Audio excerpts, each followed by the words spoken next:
começa mais uma edição do JR 15 Minutos, o podcast da Record que aprofunda as notícias que mais mexem com a nossa vida. 5 em cada 10 brasileiros foram alvo de tentativas de fraude financeira no ano passado.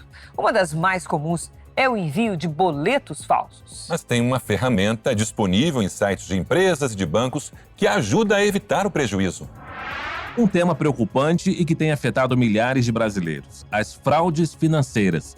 Os números são alarmantes. Segundo dados do Serasa, mais de 50% dos brasileiros foram vítimas de tentativas de fraude em 2024, um salto de 9 pontos percentuais em relação a 2023. Entre os golpes mais comuns, o uso indevido do cartão de crédito lidera o ranking, com cerca de 47% dos casos, quase a metade. Mas o que está por trás desse aumento? Por que os brasileiros seguem vulneráveis a esse tipo de golpe? E o que fazer para se proteger? 15 Minutos de hoje discute esse tema com Luiz Augusto Durso, especialista em cybercrimes e professor de Direito Digital no MBA da Fundação Getúlio Vargas. Seja bem-vindo, doutor Luiz Augusto. Muito obrigado, querido amigo Luiz Fara. A Caterina Schutte nos acompanha, repórter do Jornal da Record. Ela traz os detalhes sobre os números e os golpes mais aplicados. Caterina, seja bem-vinda. Oi, Fara. Oi, doutor Luiz. Pois é, Fara, os dados realmente impressionam. Só para a gente ter uma ideia, em 2024, mais da metade dos brasileiros foi alvo de algum tipo de fraude. E o mais preocupante é que os criminosos estão cada vez mais sofisticados, né? O uso indevido de cartão de crédito, por exemplo, foi responsável por quase 48% dos casos, o que mostra como os golpistas têm explorado brechas nos sistemas de pagamento e na segurança dos dados pessoais. Além disso, fraudes por golpes financeiros, como boletos falsos e fraudes via Pix, têm crescido rapidamente. Doutora, a questão é como os criminosos estão conseguindo enganar tanta gente? Olha, Caterina, sempre os estelionatários foram muito convincentes. A questão é que antigamente eles faziam um trabalho super manual, digamos assim. Então, vítima por vítima, pessoalmente, etc. E a probabilidade, a chance de fazer um grande estrago era raríssima. Até porque ninguém andava com altos valores na rua. Diferente agora, o cenário virtual, o mundo digital é que tem prejudicado essas vítimas e tem favorecido esses criminosos.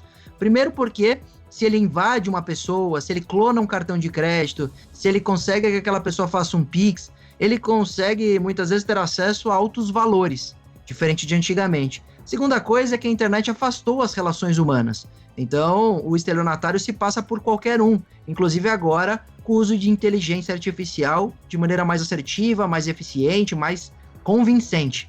Então, as pessoas estão sendo enganadas por essas razões, porque o mundo digital chegou de maneira avassaladora, trazendo uma novidade para uma geração que não estava tão acostumada a ter essas relações, a ter esse tipo de compra na internet, etc. E pela sua inocência tecnológica, os criminosos têm aplicado esses golpes e todos os índices mostram, lamentavelmente, esses aumentos.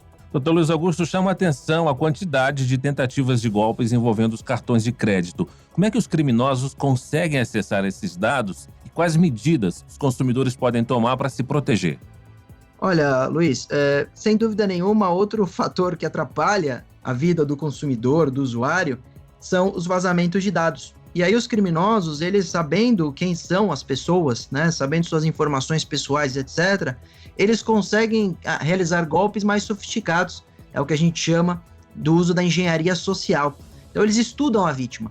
E aí, conhecendo melhor a vítima, é muito mais fácil fazê-la com que ela, por exemplo, passe o número de cartão de crédito, o código de segurança, a validade, as informações do cartão de crédito. E querendo ou não, a população está cada vez mais atenta com o Pix. Mas esquece que ainda aquele bom e velho, bom não, né, claro, mas o velho golpe do cartão de crédito, de cloná-lo, utilizá-lo indevidamente, ainda existe e muito.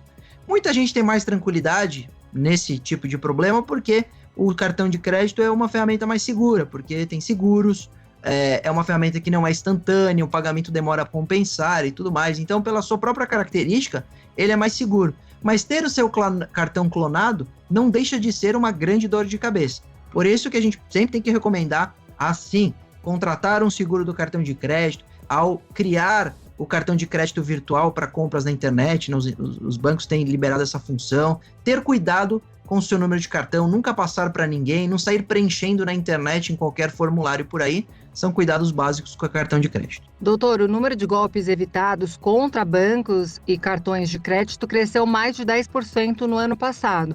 E se tivessem sido concretizados, o prejuízo poderia ultrapassar os 50 bilhões de reais. Mas o que exatamente impulsionou essa melhora na segurança? Sim, sem dúvida nenhuma, Caterina.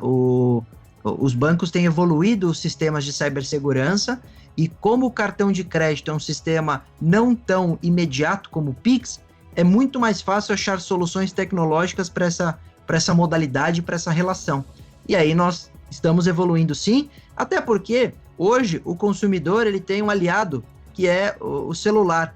E hoje, qualquer compra suspeita, imediatamente o banco manda uma mensagem no WhatsApp, o banco entra em contato por mensagem de texto, ficou muito mais fácil validar aquela transferência e aquela transação, diferente de antigamente. Então, por causa de todas as ferramentas tecnológicas e pelas próprias características do cartão, mesmo ele ainda sendo passível de clonagem, ele é uma ferramenta bastante segura para meios de pagamento, porque tanto o banco como o consumidor conseguem se precaver na ponta. O senhor citou o Pix. O uso do Pix caiu 9% entre os 2 últimos anos. O senhor acredita que existe um motivo para perda de confiança nesse tipo de transação? Olha, são várias as razões, né? Nós tivemos, inclusive, interferências políticas, etc. Então, o Pix tem confiança, é uma ferramenta que hoje o brasileiro usa muito, é uma ferramenta invejada pelo mundo na forma que é aplicada aqui no Brasil, e é uma ferramenta que tem como toda ferramenta ônus e bônus. O ônus é que ela é instantânea, ela substitui o papel moeda, ela realmente muda a vida do usuário, é bacana. Mas tem o bônus, que são esses riscos, os aumentos relacionados aos crimes, muita gente falando sobre golpes relacionados a Pix, isso tudo desestimula um pouco o uso, além de questões paralelas relacionadas à política e etc. Mas eu não desestimularia o uso. Tem algum momento que você consegue utilizar o cartão, outros que você vai precisar usar o Pix. Mas eu diria que a utilização com prevenção, com bastante cautela, checando para quem está sendo feita a transferência, por que aquela pessoa está precisando de um dinheiro ou pagamento, você consegue usar com bastante segurança também o Pix, com bastante cuidado e desconfiança, claro. Agora, doutor, e a responsabilidade das instituições financeiras na prevenção desses golpes? Olha, Luiz, elas têm, né, os tribunais espalhados pelo Brasil estão reconhecendo, principalmente porque para toda a tecnologia criada que eles entregam para o consumidor, quem é o grande responsável pela cibersegurança é aquele que cria, né? É o fornecedor que disponibiliza no mercado de consumo, e aí o consumidor hipossuficiente só pode utilizar com cautela, mas as ferramentas de segurança dependem, sem dúvida nenhuma, do sistema bancário, do Banco Central e dos bancos privados.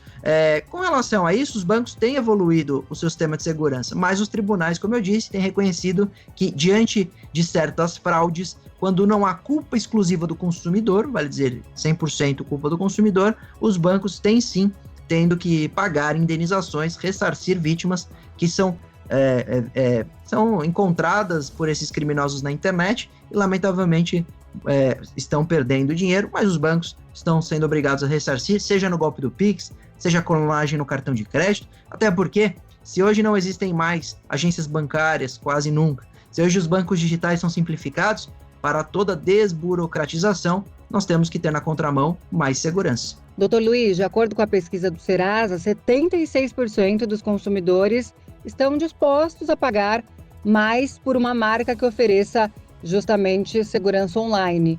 Como as empresas podem aproveitar essa demanda, né, crescente por maior proteção digital? Nós temos uma mudança de comportamento do usuário. Ele não quer mais comprar barato e estar vulnerável, comprar barato e ser vítima de alguma forma. Ele prefere pagar pela segurança um pouquinho mais.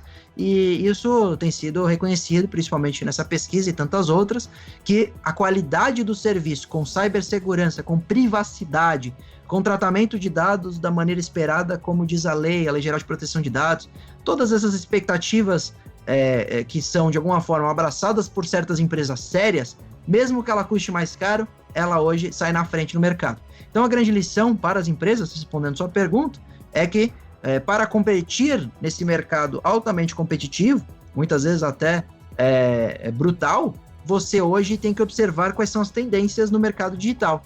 E já foi a época da história de só fazer marketing digital. Hoje você precisa vender alguma coisa a mais. E eu acho que está no momento da venda que vem a mais ser a privacidade, ser a cibersegurança.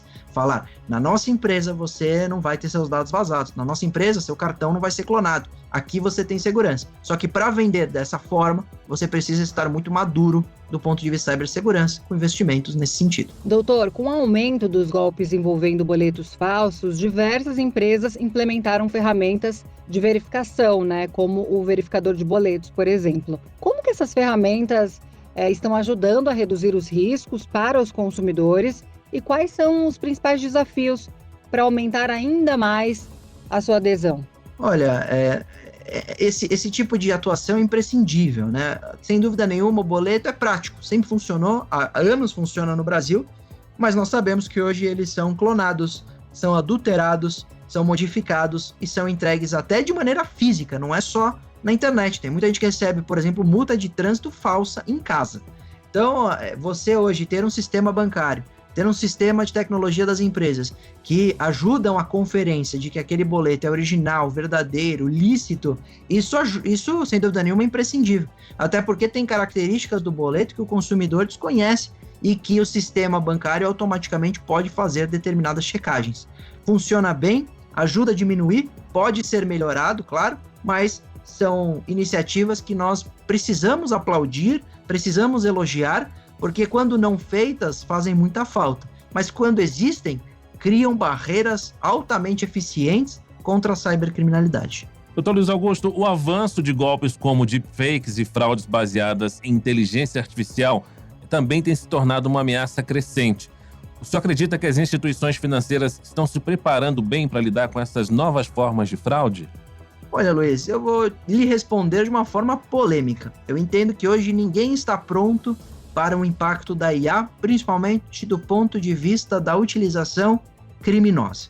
Ela será extremamente eficiente, vale dizer, qualquer usuário conseguirá produzir um vídeo perfeito de qualquer um em segundos, não depende de conhecimento técnico, não depende de alto investimento, e isso tem um ponto positivo, mas tem um ponto preocupante, que é o indivíduo usar para o mal. Segunda coisa, o brasileiro hoje ele ainda é vítima dos crimes comuns, né, dos crimes super simples. Imagina esse crime com alta tecnologia, em que a inteligência artificial até interage com aquela pessoa, responde perguntas em nome daquela pessoa com imagem e voz clonada.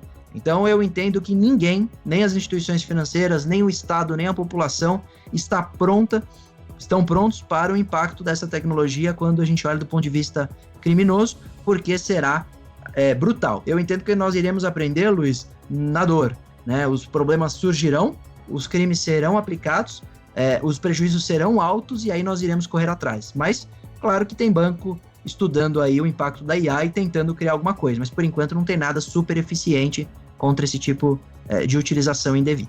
E por falar em dor e prejuízo, doutor Luiz Augusto, se um consumidor se tornar vítima de um golpe, seja com cartão de crédito, boleto falso ou fraude via Pix, quais são as medidas imediatas que ele deve tomar para tentar minimizar os prejuízos e garantir a segurança dos seus dados?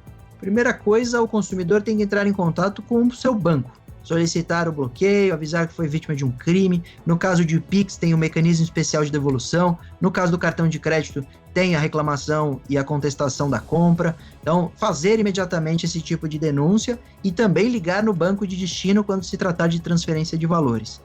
Lavrar o boletim de ocorrência também é importante. Você registrar o que aconteceu, informar a polícia. Muitas vezes em estados no Brasil nós temos delegacias especializadas prontas para apurar essas condutas e também lembrar de tentar bloquear tudo que for possível diante de uma invasão, diante de uma fraude, se afastar daquele problema para solucioná-lo de maneira tranquila e racional. E aí, depois é possível, inclusive, procurar uma ajuda profissional, procurar os órgãos de defesa do consumidor, mover ações judiciais, se necessárias. Então, dá para se fazer. Dificilmente é dinheiro perdido, dificilmente não tem volta. Alguma coisa é possível fazer e alguma coisa é possível sempre recuperar. A questão é que vai depender de como foi feito, quais são as características, mas a reação rápida faz toda a diferença em qualquer golpe, qualquer crime cibernético ou não. Muito bem, eu agradeço a participação do especialista em cybercrimes e professor de Direito Digital no MBA da Fundação Getúlio Vargas, Luiz Augusto Durso. Obrigado pela sua participação e pelos esclarecimentos, doutor. Muito obrigado, é sempre um prazer. Espero ter ajudado aí a nossa grande audiência da Record. Certamente. Eu agradeço também a Caterina Schutte, repórter do Jornal da Record, pela participação aqui no 15 Minutos. Valeu, Caterina. Muito obrigada, Fara. Muito obrigada, doutor Luiz. Foi um grande prazer participar desse podcast. Até a próxima.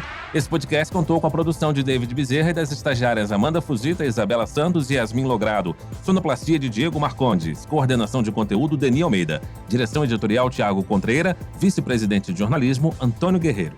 Você acompanha o JR 15 Minutos no portal r7.com, nas redes sociais do Jornal da Record e nas principais plataformas de streaming. Até o próximo episódio.